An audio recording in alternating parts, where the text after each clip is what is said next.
Okay, everybody, welcome back to another episode of Everybody's Got a Podcast. This one I'm going to be talking about what I've just done. I did this on Thursday. I apologize for the weird sound. I'm using a different microphone in a different room, and I can't hear myself speak, so it's a bit weird. Well, maybe if I remove my headphones a little bit. So, I'm going to be talking about how flying was during my trip. And, well, because it was a long trip, there was a lot of stuff to do. In terms of like getting coronavirus tests and things like that. So I'm going to talk about that.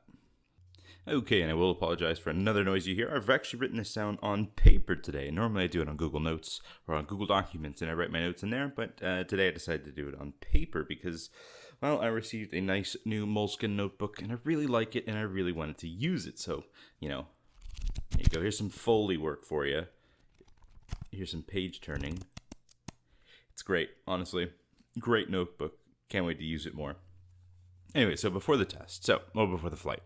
So it involved a lot of stuff. It started back, forever ago. It started back when, I would say last year, but we'll start with this year's stuff because that's all that really matters. So mostly I've just been constantly emailing the embassies and consuls and stuff like that. When is it going to happen? I've been looking on the websites and there's a lot of stuff going on with it. And eventually, towards the middle of June, I emailed them. And I hadn't emailed them in about 5-6 months. And they messaged me back saying, wait a week, email us again, the policy might change. And I was like, okay, great, wonderful. So I waited a week, and it was the 28th of June when I emailed them. And I emailed them, and I said, hey, is it open now? And they're like, yeah, actually it is. Americans with visas can now travel to Russia, which means I can go back to America and then back to Russia. That was the important part, because I could always go home to America. I just couldn't come back to Russia, and there would be many, many people who would not be happy if I didn't come back. So I came back. Well, I didn't come back yet. I will come back in a month or so. For now, I'm here enjoying Florida, and you better believe that I am enjoying it. So where to start? So basically, finally, they emailed me back, and then I checked the consulate embassy website, and they had posted 2 days before, like, yeah, Americans can come back. I was like, fine, whatever.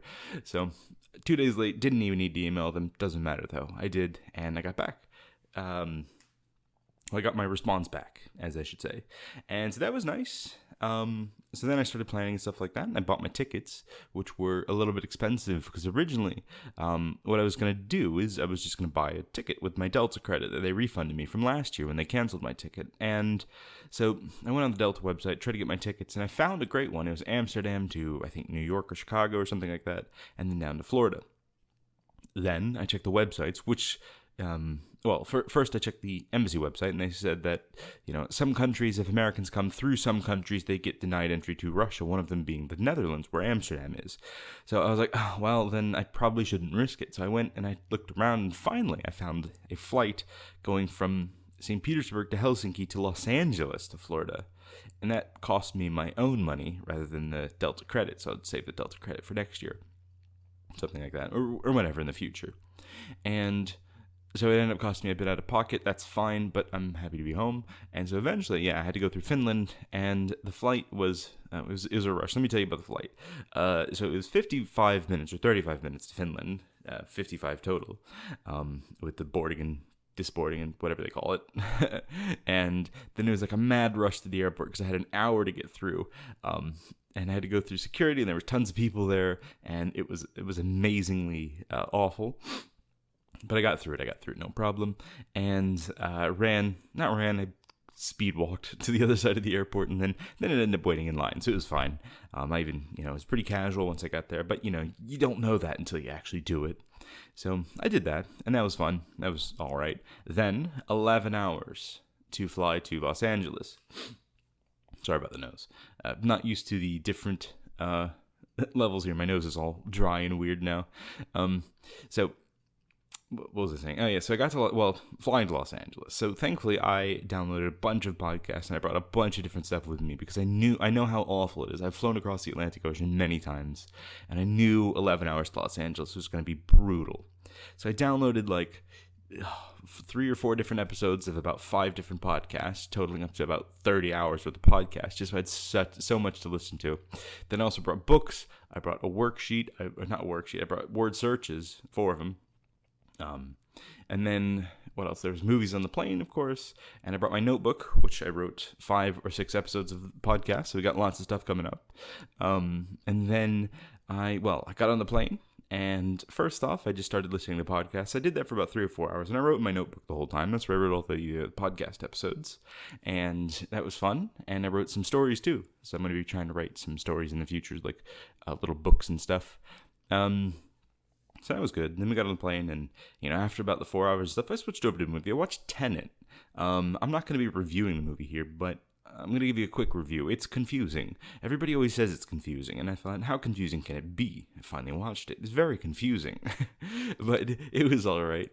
I enjoyed it. I enjoyed it immensely. I would give it like an 8.5 out of 10. I didn't really understand it, but I kind of understood. I got the general idea of it. It was hard to follow. Like, if I had to make a timeline of it, I wouldn't be able to do it, but like, I think I got the basic idea of it. So it wasn't super confusing, but it was kind of confusing. But anyways, it was still a good movie. I do recommend it. If you haven't seen it, please, well, maybe not please, but, give it a watch. So I watched Tenet, and then after that, I started just listening to more podcasts again, because this is about halfway through the trip. So again, back to podcasts, except this time, instead of writing my notebook, because I'd run out of ideas, I just tried to sleep. I just basically just sat there with my eyes closed, just listening to the podcast. If you're wondering which podcasts I was listening to, my favorite ones are, I was listening to a lot of Cortex, Hello Internet, Cox and Crendor, No Such Thing as a Fish, Something Rhymes with Purple. They're all great podcasts, and I listened to a lot of them. So they were good. I enjoyed that immensely. And so the flight was, it wasn't terrible. The food was okay, but I was really hungry because I ate a little bit before I left, and I thought, I'll just eat McDonald's at the airport. And I got to the airport, and McDonald's was kind of busy. So I was like, well, I'll just wait till I go through security, and I'll just eat at the Burger King on the other side of security. When I got there, Burger King was closed. Not good. So I was hungry. Then they gave us a little bit of food on the plane twice. So I was still pretty hungry, and I got to Los Angeles. So this is after the flight to Los Angeles, right? So that was a long one, which, there's not a whole lot to say about it, other than it was just incredibly boring, but, it was all right. And so anyways, I got to Los Angeles, and I did what anybody who hasn't lived in America for 2 years, or hasn't visited America at least in 2 years, would do, and I ate an entire bag of nacho cheese bugles. Now, if you're thinking that's not a real dinner, you'd be correct. But I did wash it down with a Monster energy drink, if you were wondering, because I was, at this point, about 26 hours no sleep and had about 3 hours of sitting to do. So, bugles and Monster, because I wasn't going to pay $16 for a hamburger. Because pretty much everything was closed. The terminal I was in was awful. And I will say, well, I'll get to that at the end of this. This is all during the flight, So the during part of the flight, I think, is the most boring part. I think the before part is a little bit more interesting. Let me rewind to that, actually, give you a bit more context, because I kind of just wanted to knock the middle part out, because I didn't want to, tell you all this stuff about the beginning, and they go, yeah, the middle was, yeah, all right, to the end. But, so the beginning part, as I said before, I had to get a COVID test. I had to get, it was a PCR test, and I also had to get an attestation form. So I'll explain the first one. The first one's easy. It's just the one where they swab the inside of your nose, and they swab the inside of your mouth, and you basically just, deal with that. And then it was about 16 hours later, they emailed me the results. And, that was no problem. I paid it was like $30, because I had to get one in tons of different languages, because otherwise, I didn't want to get to the airports in Helsinki or in America and then not accept it because it's in Russian. So I got that. And so that was all right. And then after that, I had to get an attestation form, which was basically a form saying that, yes, these are real coronavirus tests. They are negative, and I am not lying, and you can trust me. And so I had to get those. So, I got my form, got my attestation form. I went to my school, printed them out, because I don't have a printer, because, who owns a printer these days? And so I went to school, printed it out, and had 3 copies of it. I had this little folder, the same folder I took when I went to Moscow. I printed 3 copies of everything out and brought it with me because, well, you don't want to lose anything. So printed all that out, and then I continued forward. Got all my stuff, gathered a few word searches as well. If you're wondering, the word searches were countries in Europe, American states, dinosaurs, and there was a fourth one, and I can't remember. I think it was just some random one that I found on the internet. Nothing too exciting. The dinosaurs one was the one I picked first because, well, I mean, who doesn't like dinosaurs? Dinosaurs are pretty cool. So, anyways, got all that stuff done. That was pretty much all I really needed. Just the COVID test and the attestation form to basically say that, yeah, like, this is a real COVID test and you can trust it. And so I went through that, got my passport, got my immigration card, everything ready. And then I went off to the airport, and it was pretty normal. Once you get there, it's pretty much just like flying like any other time. I got to the airport. I showed them, went through security, the first little check-in security, where they just check you so you can come into the airport. And then I checked my bags in, and then I went through a thing, showed them my test, showed them my everything, just got on the plane, just like normal, nothing really exciting. Had to wear a mask the whole time.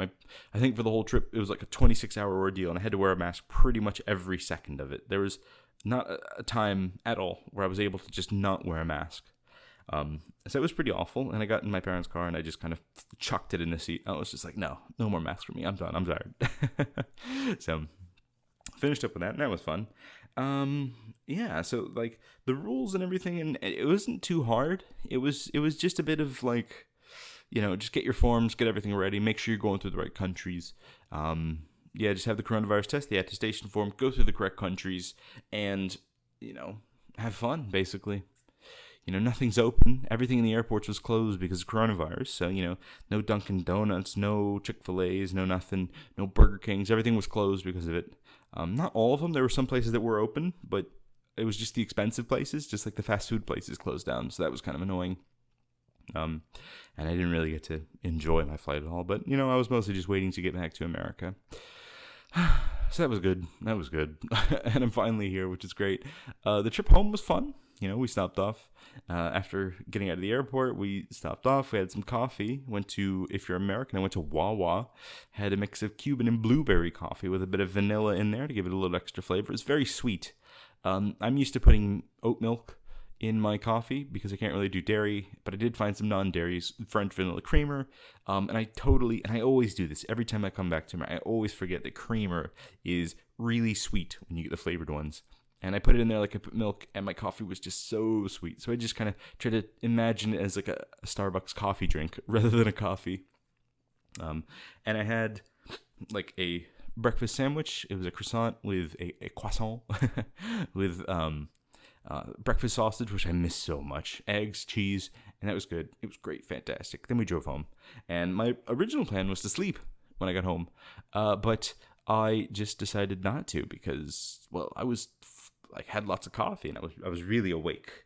I'm used to small cups of coffee that you get in Europe, not massive, 500 milliliter coffees that you get in America when you go to Wawa and stuff like that, petrol stations, gas stations, and you buy that stuff. So I wasn't used to that at all. One of the great things, though, actually due to coronavirus, was the plane that I took, the 11-hour flight. Actually, I was by myself in my row. It was only me, and that was great. That was really good. So it was a pretty good time, and I quite enjoyed that flight. I enjoyed pretty much everything. I'd say about a few cool things that I saw. Let me put my notebook down. A few cool things that I saw was the first one being the mountains of Greenland and Norway. Those were really cool. So first we flew over Norway, of course, going out of Helsinki, and you could see the mountains. They're pretty cool. And, there's just some regular mountains and fjords and stuff like that, and you look down at them, you can see, and it's super beautiful. I've always wanted to go to Norway and ride my bike through all that stuff and just really enjoy it. The Greenland ones were really cool. I think because Greenland is like this such a far away Arctic place, and, it's like one of those places that nobody ever goes to. Even people know about Greenland, but who visits Greenland, and especially who visits the north part of Greenland. And it was amazing just seeing these mountains, especially going from the coast where the mountains were just snow capped, and then eventually just seeing the snow get more and more and more on the mountains, and eventually the mountains, you could see the mountain ranges underneath the snow, but it was just all snow. It was just pure white, no clouds, and you could see the shadows where the mountain range was the snow would follow the mountain range, but it would cast a shadow. You could see all the shadows from the mountains, but everything was snow. It was incredible. I've got a few pictures. I will post them eventually, but it was incredible. And then of course flying over Canada is always fun. It's just the same idea, snowy mountains. But then also getting into California, going to Los Angeles. I've never flown into Los Angeles before, and it was incredible flying over the desert, seeing the desert. I've never seen a desert in real life because I'm from Florida and I've lived in Russia. There's no deserts, so.